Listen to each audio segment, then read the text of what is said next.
This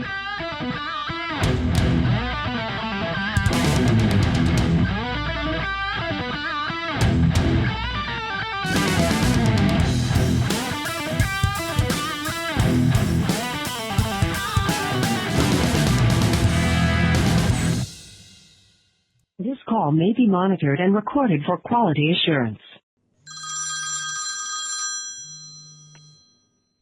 ABSupply, this is Richard.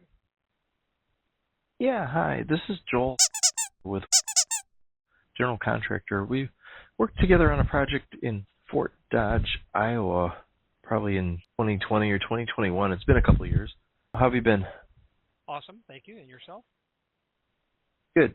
I had a question for you. I'm looking for a heavier gauge knockdown metal frame for a Walmart restroom, and wanted to know if there was such a thing, because I think you provided us doors and frames on that project. I'm looking for like a heavier gauge knockdown, and that could possibly be tack welded in the field to provide some additional reinforcement. Yeah. Is there such a thing? Was that a Walmart or Costco or something like that? It was a Walmart that we worked on, that you provided us the doors, frames, and hardware on. Yeah, before seeing those specs, it never occurred to me how utterly agreeable the owner was to the least expensive material possibly made and still considered commercial. 20-gauge doors, honeycomb core, and I'm thinking, this is a Walmart. These things are going to get beat to death. So, having said that, I would have to believe that those are just 16-gauge frames that are there. And there's probably 18-gauge approved in the spec for the frames, but we would not have most likely done that because it's just more work than it's worth to cheapen the product. Now, you can have thicker gauge steel. The next step up is 14. You want to try to, hit from half court, you go to 12 gauge. The 12 gauge is exceptionally ridiculously heavy. That would be unusual. Now, typical construction in buildings like that, you're going to see 14 gauge frames in an exterior application and 16 gauge on interior. However, unless the application calls for the next heaviest gauge, like in volume of use or abuse, vandalism, then yeah, you do so. Because what happens on those 16 gauge frames is the welds break on the hinge plates. And you got more steel to weld to, you can penetrate deeper with your welds. So next up, and you'd have to look at the submittals, assuming I even made them for that job. I don't know if they were required. Or the paperwork, it'll say if it was 16 gauge, but 14 gauge is where you'd go. Now, can you tack weld those in the field? Can you take out the original, put in a knockdown, and then face weld it? You can.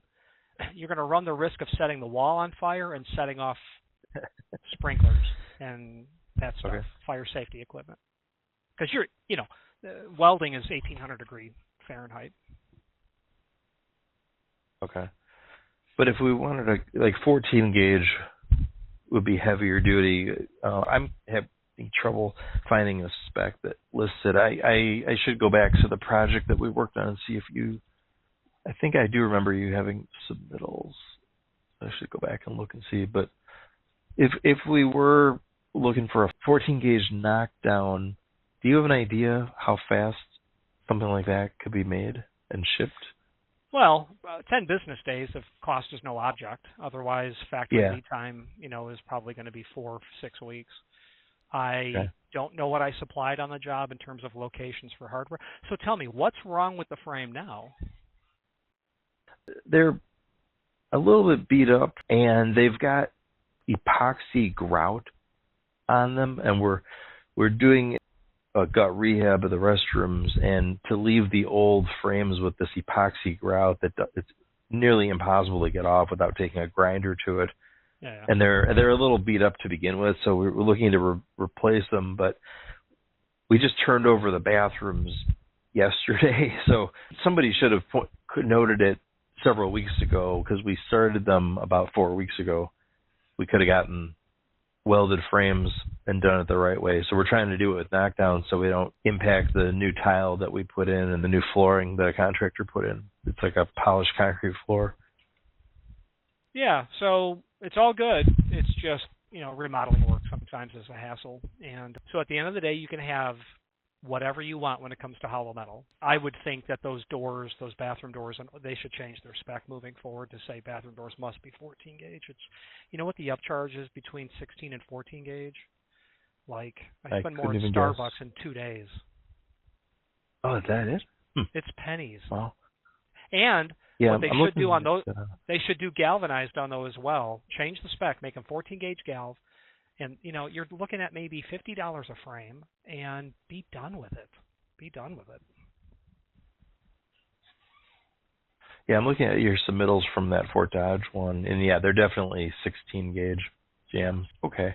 Well, that gives me what I was looking to find out, because I knew that you seemed really knowledgeable when I spoke with you a couple of years ago, and I don't remember what we were talking about, but it sounded like you could do some things a little faster than the norm. So 10 days is definitely something good from our point of view. Since then, Walmart's changed the vendors around.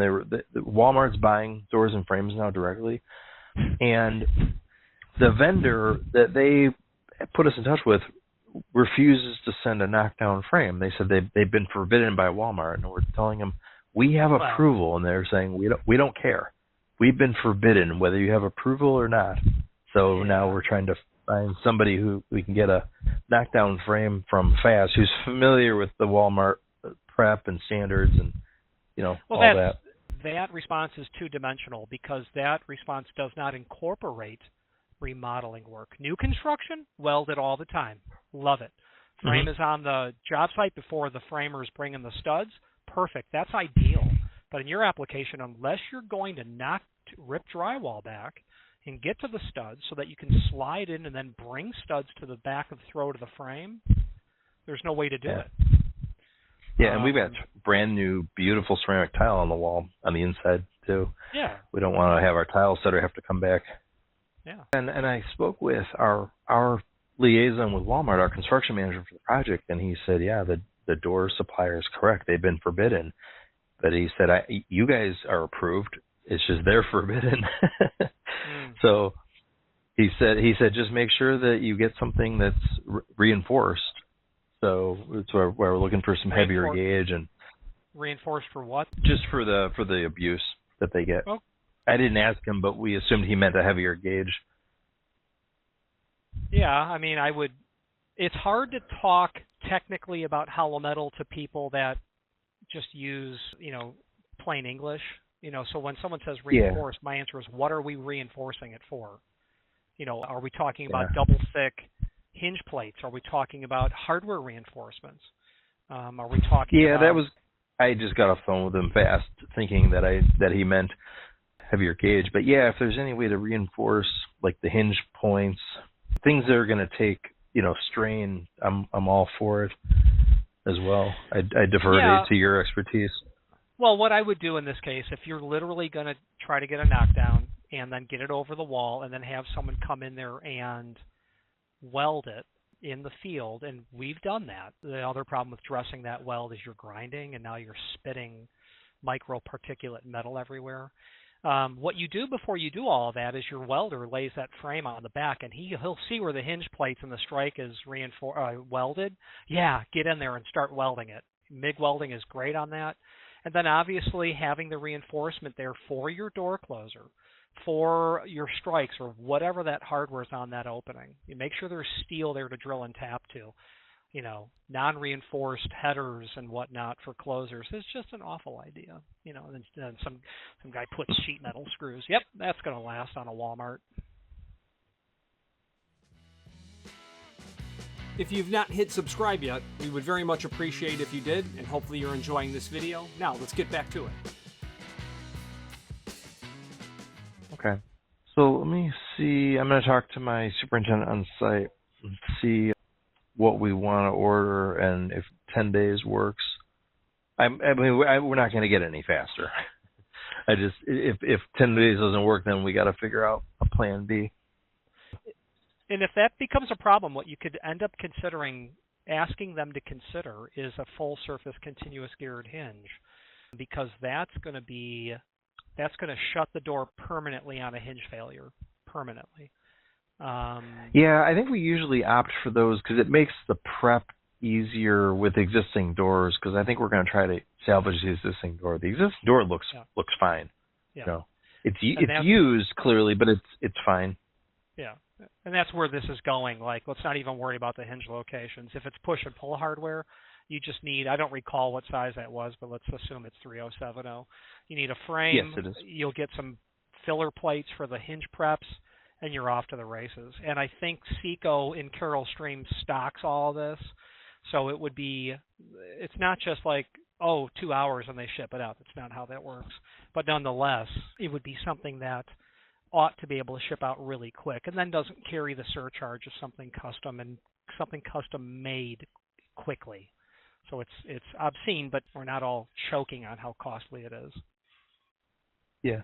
So just so I understand you correctly, you'd be getting it from Seco? Yeah. Or you're suggesting okay. No. They won't sell direct. Yeah, I didn't think so. If we are going with a continuous hinge, is there reinforcement that could be done still for a continuous hinge? Or is it kind of like an oxymoron?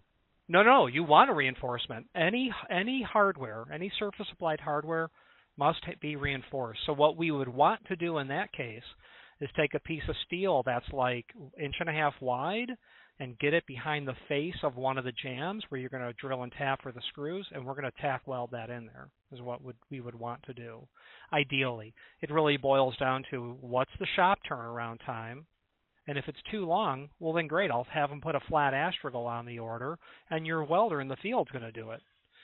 That's it. Mm-hmm. Okay. For a welder, this is a day in the life. Okay.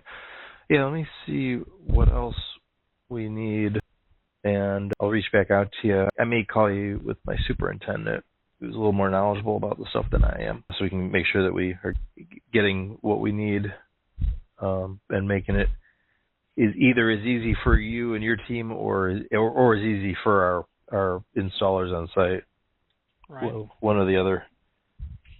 And see if we can go the next step and put something in motion, get it priced, and then we'll figure out how we're going to pay for it. Well, I appreciate your help so far. Good to hear you're still around, not haven't retired or sold the business. My two kids work here, and I'm